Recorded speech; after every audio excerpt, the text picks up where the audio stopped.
नमस्कार दोस्तों, यहाँ सी वोटरों के माध्यम से लोकसभा चुनाव का सर्वे बहुत ही चौंकाने वाला निकल कर आ रहा है। आपको बता दें दोस्तों, लोकसभा चुनाव 2024 में होने वाला है। दोस्तों, इससे पहले देश की तमाम पार्टियां कमर कस रही है लोकसभा चुनाव लड़ने के लिए। अभी से लोकसभा चुनाव लड़ने की तैयारी में लग चुके हैं।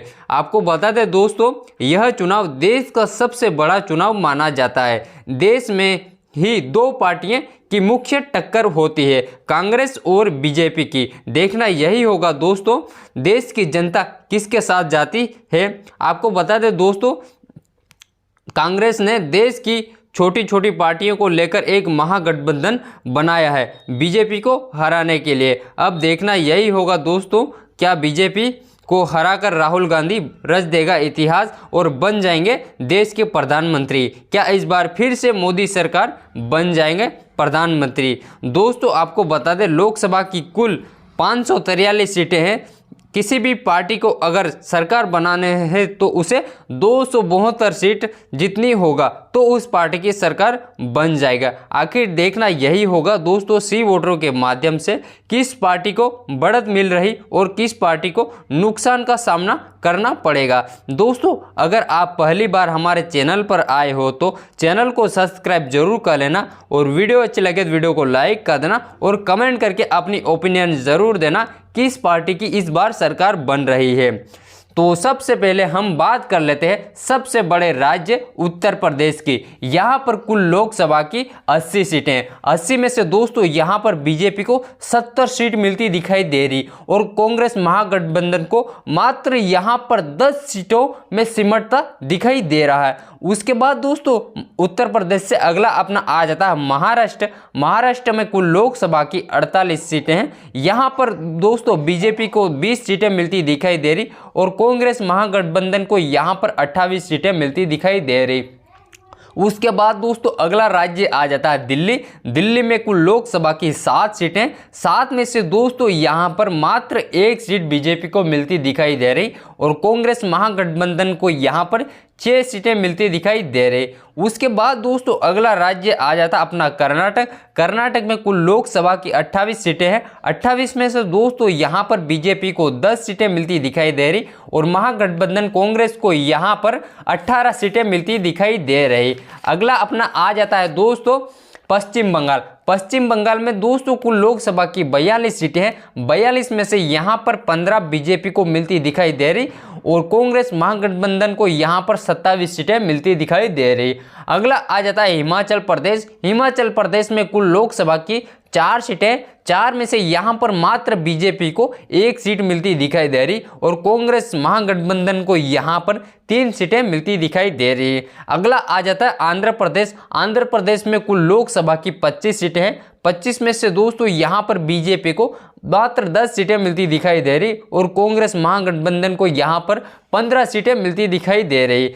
अगला आ जाता है बिहार। बिहार में कुल लोकसभा की 40 सीटें हैं। 40 में से यहाँ पर बीजेपी को 15 सीटें मिलती दिखाई दे रही और कांग्रेस महागठबंधन को यहाँ पर 25 सीटें मिलती दिखाई दे रही।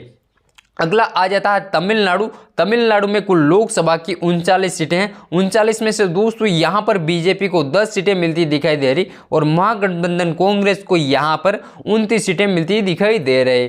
अगला आ जाता है अपना मध्य प्रदेश। मध्य प्रदेश में कुल लोकसभा की 29 सीटें हैं। 29 में से यहाँ पर बीजेपी को मात्र 10 सीटें मिलती दिखाई दे रही और कांग्रेस महागठबंधन को यहाँ पर 19 सीटें मिलती दिखाई दे रही।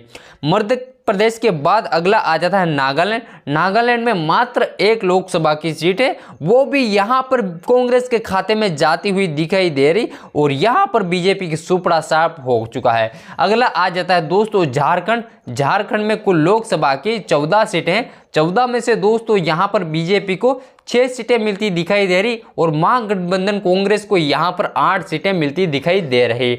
अगला आ जाता है पंजाब। पंजाब में कुल लोकसभा की 13 सीटें, 13 में से यहाँ पर बीजेपी को मात्र 3 सीटें मिलती दिखाई दे रही और महागठबंधन कांग्रेस को यहाँ पर 10 सीटें मिलती दिखाई दे रही। अगला आ जाता है छत्तीसगढ़।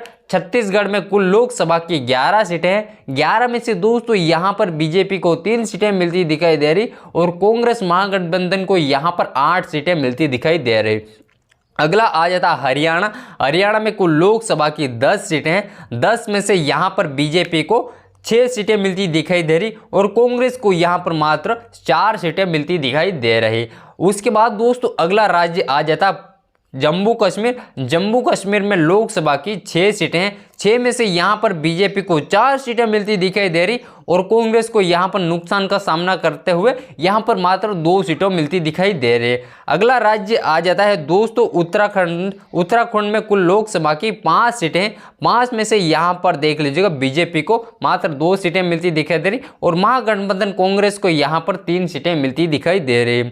उसके बाद दोस्तों अगला राज्य आ जाता अपना गोवा। गोवा में कुल लोकसभा की 2 सीटें हैं। 2 में से यहाँ पर देख लीजिएगा बीजेपी को 1 सीट मिलती दिखाई दे रही और कांग्रेस महागठबंधन को भी यहाँ पर 1 सीट मिलती दिखाई दे रही। अगला आ जाता है गोवा से अगला अरुणाचल प्रदेश। अरुणाचल प्रदेश में यहाँ पर भी लोकसभा की मात्र 2 सीटें। 2 में से दोस्तों यहाँ पर बीजेपी को 1 सीट बीजेपी को मिलती दिखाई दे रही और महागठबंधन कांग्रेस को भी यहाँ पर 1 सीट मिलती दिखाई दे रही है।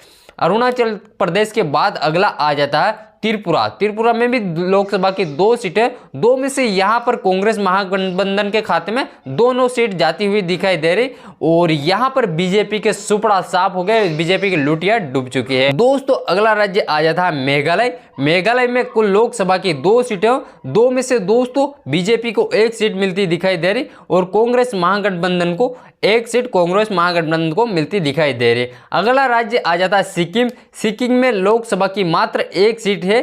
1 में से दोस्तों वो बीजेपी के खाते में जाती हुई दिख रही। यहाँ पर कांग्रेस महागठबंधन की लुटिया डूबती दिखाई दे रही। यहाँ पर कांग्रेस महागठबंधन को 0 सीट मिलती दिखाई दे रही। उसके बाद दोस्तों अगला राज्य आ जाता है मिजोरम। मिजोरम में कुल लोकसभा की मात्र 1 सीट है। 1 में से दोस्तों यहाँ पर बीजेपी को सुपड़ा साफ हो जाएगा। बीजेपी को 1 भी सीट नहीं मिल रही और कांग्रेस महागठबंधन को यहाँ पर 1 सीट मिलती दिखाई दे रही। उसके बाद दोस्तों अगला राज्य आ जाता है केंद्र शासित प्रदेश। यहाँ पर कुल लोकसभा की 6 सीटें। 6 में से दोस्तों बीजेपी को 4 सीटें मिलती दिखाई दे रही और कांग्रेस महागठबंधन को 2 सीटें मिलती दिखाई दे रहे। उसके बाद दोस्तों अगला राज्य आ जाता है मणिपुर। मणिपुर में कुल लोकसभा की 2 सीटें। 2 में से यहाँ पर बीजेपी को 0, बीजेपी का सुपड़ा साफ हो चुका और कांग्रेस को यहाँ पर 2 में से 2 सीटें मिलती दिखाई दे रही। तो दोस्तों ये था लोकसभा चुनाव का ओपिनियन पोल। इसे देखकर बीजेपी की नींद उड़ सकती है। तो दोस्तों आपको बता दें किस पार्टी को कितनी सीटें मिल रही ओपिनियन पोल के माध्यम से। तो दोस्तों लोकसभा की कुल 543 सीटें हैं। 543 में से बीजेपी को यहाँ पर देख लीजिएगा 194 सीटें मिलती दिखाई दे रही और कांग्रेस महागठबंधन को 349 सीटें मिलती दिखाई दे रही। तो दोस्तों अगले वीडियो में जल्दी मिलते हैं। तब तक के लिए जय हिंद, जय भारत, वंदे मातरम।